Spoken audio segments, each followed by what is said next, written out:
Shut up and sit down.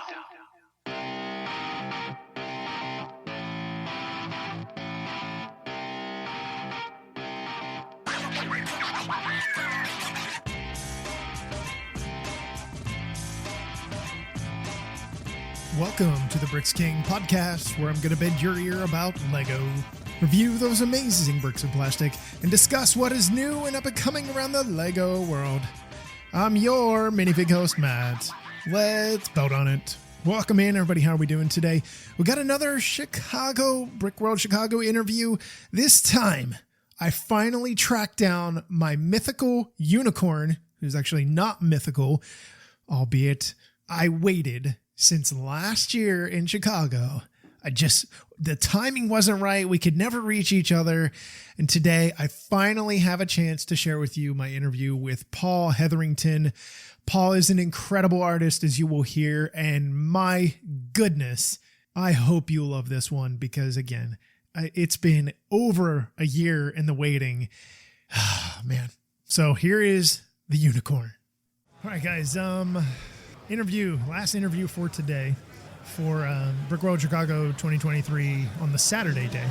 I am joined by the famous Paul Hetherington. Did I say that right? You did. I did. Okay. Paul, I followed your work for a while. Every time that I've gone to a show and I see your stuff and see things on Instagram that pop up and things, and there's always a Paul attached to something. And I know you debuted something new here, and it looked exquisite. And I didn't get a chance to get around to see it yesterday. I saw it on the Instagram, the reel that you took of it yesterday. Mm-hmm. First off, thank you for coming and sparing 15, 20 minutes with me. And hey, I would love to hear all about it. And whatever else you brought. I know you always bring a bunch of stuff. Sure. Yeah. Well, here at Brick World Chicago, I brought Party Rock, which is it's just a fun piece. It's like a LMFAO tribute. I love the song "Party Rockin' in the House Tonight." Yeah. Like most people do. So because of the World of Lights in Chicago, where they turn out the lights from 10 to 12 on Saturday night, I just had the idea that the house from Sorry for Party Rockin' would be a really cool little Lego mock if it's all lit up and you get to play the music. And then, Of course, I'm kind of known for doing automation, so I had the figures dancing in front, doing Every Day I'm Shuffling.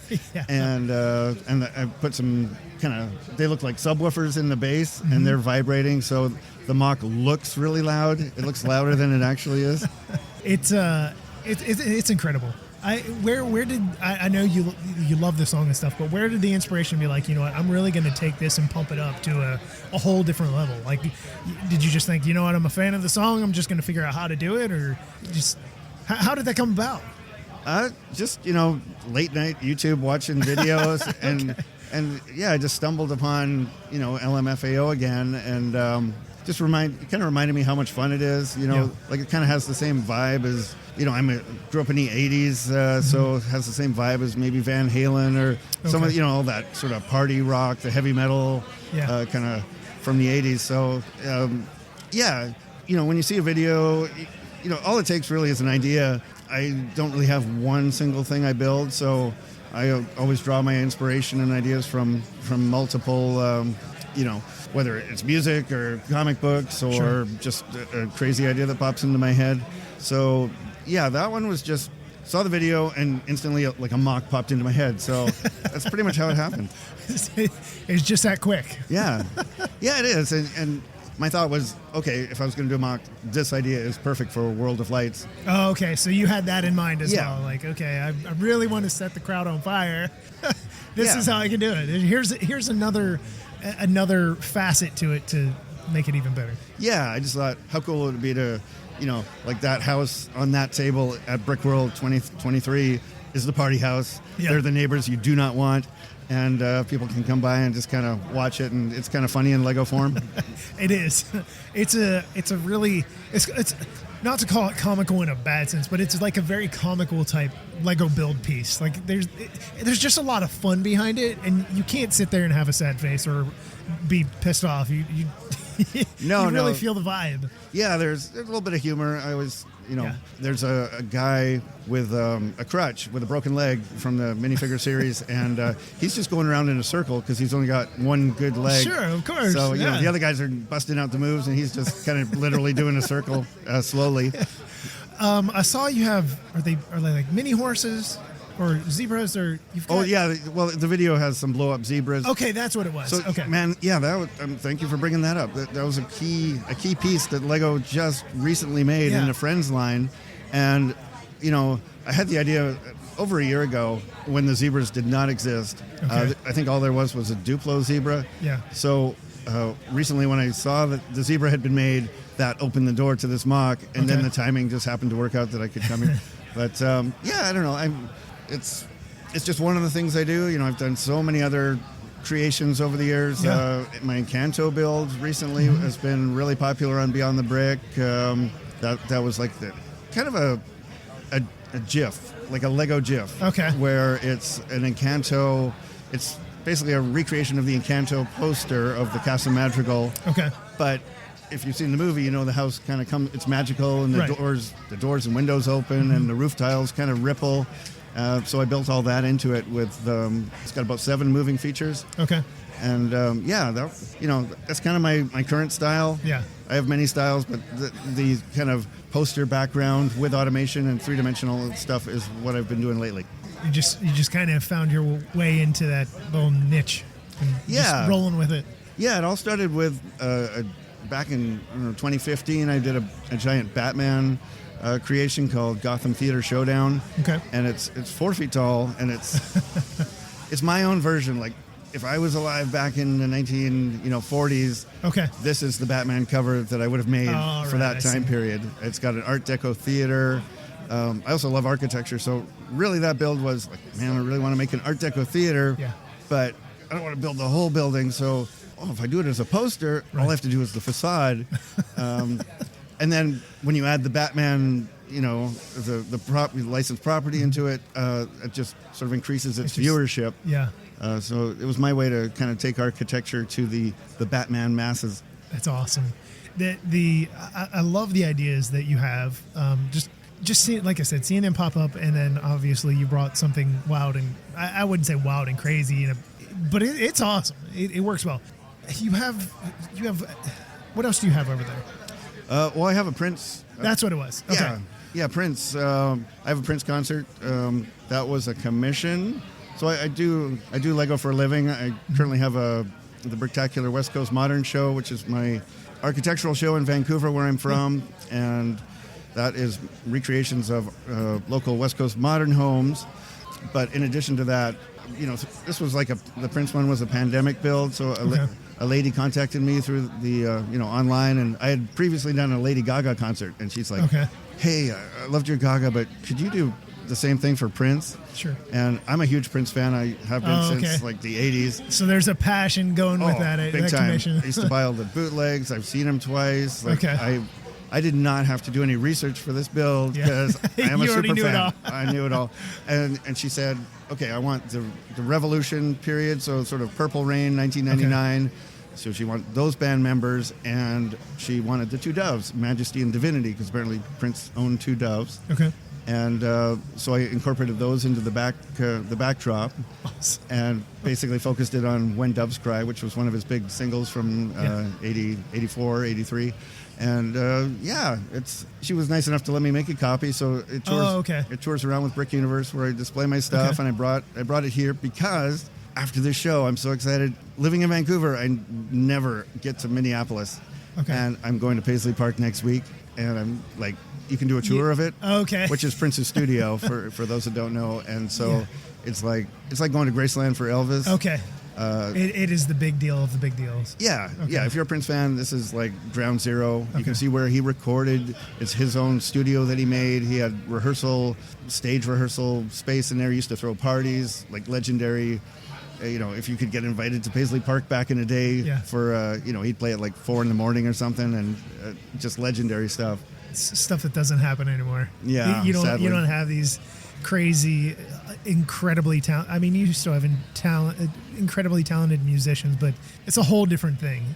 It's like Elvis and Prince and Bowie. There's there's nobody like them. There won't ever be anybody like them. Yeah, they were of a generation. Yes, absolutely. They are very, very much in their own planet. So, like you said, I know you do. You're all over the place, and you do Lego. You should see for me a living. drive. Yeah. Didn't. Sorry. No, hey man, it's been a long day. I'm a good driver. Just don't ask my girlfriend. She might have a differing opinion. So when you come to shows like this is obviously the biggest in the U.S. I would say without a doubt. For sure. When you come here, do you gather inspiration from some of the other people that put up some incredibly cool mocks of their own, or you just kind of like hear like, oh, that's nice, or I mean, what is kind of your agenda that you would do while you're here? Are you just walking around? Are you talking to people? Are you talking to passerbys that are like, hey, tell me about your build? Or, hey, I know, obviously with Prince, it's iconic, so people can pick that apart, and they're like, I get what the two doves are about. Yeah. Well, I first came here in 2017. So being from the West Coast, like BrickCon, Bricks Cascade, and now BrickCan in Vancouver are kind of my home cons. I've been to every BrickCon. But 2017, I've always heard about Brick World, so we came, me and my girlfriend, and just had such a great time. We met so many great people. It was kind of cool to just walk into. Everyone knows me at BrickCon because I've just been there forever. Right. And so having maybe like 10 or 20% of the people here, that left 80% of people I didn't know. So that was so exciting to get to meet them, and we met a lot of them and made some really strong friendships. So we just keep coming back. And in regards to the builds that are here, like Brick World BrickCon's competitive, but Brick World, they have more of these collaborative builds, like giant collaborative builds. One of which is way, just people won't believe it. Incredible. The scale doesn't show up in a picture. No, it's 60 people. And so you're not going to see that anywhere else. I mean, like New Hakushima or it's like the Cyber City. Yeah. Holy crap, that is the cool. I kind of wish I was involved in it because it's the coolest Lego creation. I've seen a lot of creations. I've been doing this for 30 years. That is the coolest creation I have ever seen. I've been to Legolands. This is the level of detail, the electronics, so much. So, of course, I come and I get inspired by that. And, you get to kind of see what people are up to. And I've definitely been inspired by some of the ideas I've seen here. Yeah, absolutely. So, excuse me, with that in mind, something that a lot of people struggle with is like automation and how to animate certain things, like you were talking about the Encanto house and stuff like that, and what you have with motion and stuff with your build today. How does somebody jump into that? It seems to scare a lot of people. Technic scares a lot of people at first, and then automating things. Lighting seems to be a little more simple, but how do you take on that task of like, I'm going to automate this, I'm going to work within these confines, and like, what are some of the things that you use? Right, a good question. Automation is its own sort of challenge. Personally, I kind of traced it back to just me as a child. It kind of age 9, 10, 11. It was the Technic sets that kind of kept me in Lego for those extra couple years way back then. Before Lego got all super cool. Right. So that's what basically taught me to use the gears. And, when you go to Legoland or you see some of the older store models, a lot of them were automated. Some of them used Lego gears, and some of them they had their own brand of motors that they use. So in the back of my mind, I've always thought that, Lego should move. So when I came to creating my own creations, which I've been doing for like 25 years, even from some of the very first ones, I've added in automation with Lego motors. I've always had Lego motors available from the Technic line, and that has kind of evolved into me taking these little vignettes and just incorporating a bunch of them together in a larger scene and trying to tell a story with that, like enhancing the story. Sometimes you can make it funny, sometimes it just, like in the Batman Gotham Theater Showdown, there's a helicopter. When I do shows at Brick Universe, I hear kids from across the hall go, "It's a flying helicopter!" And they come running into the gallery, and in certain cases, the automation can create excitement. Sure. Yeah, very much so. Do you find yourself sticking to like specific Lego type mechanized components, or do you find something just like with lights? A lot of people don't use. There's no specific lighting system with Lego, but there's a whole bunch of other people that do a bunch of different things. Do you kind of go with the mechanized stuff that Lego offers, or do you maybe dabble and try some other things that might be out there, like small motors and stuff like that? Yeah. Typically, I stick with Lego motors. You're totally right with lighting. Yeah, there's so many. Yeah, Lego doesn't really make the system. Maybe one day they will, but for now, aftermarket seems to be the way to go. Mm-hmm. With Lego motors, I've kind of got hung up on the power function system that they discontinued a little while back, because Lego was nice enough to make these extension wires that are compatible with the old 9-volt system. Oh, okay. So this way, I'm not a fan of using batteries. Because when I'm in a show, these creations have to run for 8 or 10 hours a day, day after day. And so it's so nice to just have that old 9-volt train controller and be able to power the motors. Yeah. With the latest set of motors, I don't know if it's Power Up or something. I think it's powered up, yeah. Yeah, I believe that I haven't experimented with them, but I understand you can't power, you have to use batteries. Yeah. So. And you're constantly changing batteries all day. So talk to me in 20 years, and I'll probably be still using power functions. But if it works, it works. That's another thing. I'm kind of like, well, Lego, there is a giant need there for you to step this up. Maybe you've catered to adults in a bunch of things. Maybe you step aside and you have your powered up type stuff for kids, but then you have another range for adults that want to do all their kind of stuff, like automation like you do. I mean, what you're doing compared to what a 8-year-old, 10-year-old, 12-year-old child is doing is completely different. So different components would be fantastic. Absolutely. Yeah, there's hope. Yeah, you never know. And let's just hope. Let's leave it at that. I was going to aftermarket stuff, but 9-volt is the way right now. Absolutely. The old way is still the right way, the correct way. All right. So being a mock builder, an incredibly talented artist, I always want to know from all of you that bring all these incredibly talented, detailed mocks, what is some words of wisdom? What are some words of advice you could give to somebody that's looking to just basically break into the game of building their own creations? Oh, yeah, good question. For me, the advice I always give is just to start out building Lego sets. And that's how I started. Those teach you how to use the pieces, especially for me, the Technic sets taught me how to use the gears. Now, that was 30 years ago when I started. So, now, it's a different ball game. The Lego sets that Lego creates are works of art and, sort of incredibly detailed mocks that we could only have dreamed of 10 years ago, let alone 30 years ago.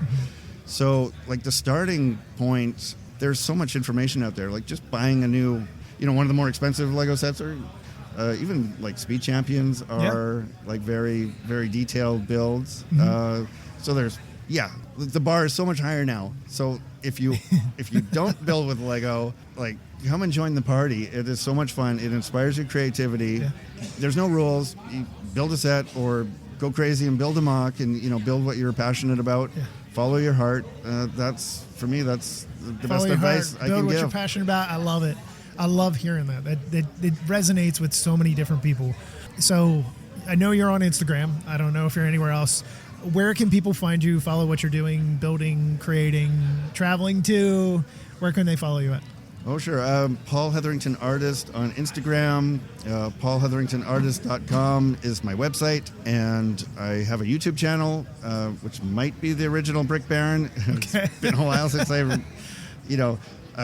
was known as Brick Baron early on. All right. Back when people, early days, people used these anonymous handles. And now people have switched back to using everybody names. wants their names. Yeah. And where else? TikTok. I'm on TikTok. I think it's Paul Hetherington Artist. Okay. YouTube. You can find me. I'm around. They can probably Google Paul Hetherington and find you wherever they need to find you. I'm quite Googleable. I've never heard that, but he is very Googleable. There we go. Last thing that I have, thank you so much for sharing your time, your wisdom, your knowledge, and your creative passion with the audience. And I hope to see you again. My goal is to next year make it to like Bricks Cascade or BrickCon or something like that. I want to go to the West Coast. I want to eventually maybe be able to migrate up into Vancouver, do some sightseeing, traveling stuff, and then also do the other stuff. So, but thank you so much for spending some of your time with me today. Oh, thank you so much. It's been a pleasure. Awesome. Well, that'll wrap it up. I told you you would enjoy it. I hoped you enjoyed it. Anyway, Paul is an incredibly talented artist who has done so many cool things. His build was gorgeous. It was so cool. It was really neat at night as well. So definitely make sure you check him out, his YouTube, all his social media stuff that he is doing. And really all you got to do is Google his name and you will find endless stuff about him. I'm going to get out of here and head on to the next interview, which you guys are going to love. And until we meet again, I'm your minifig host, Matt. Let's build on it.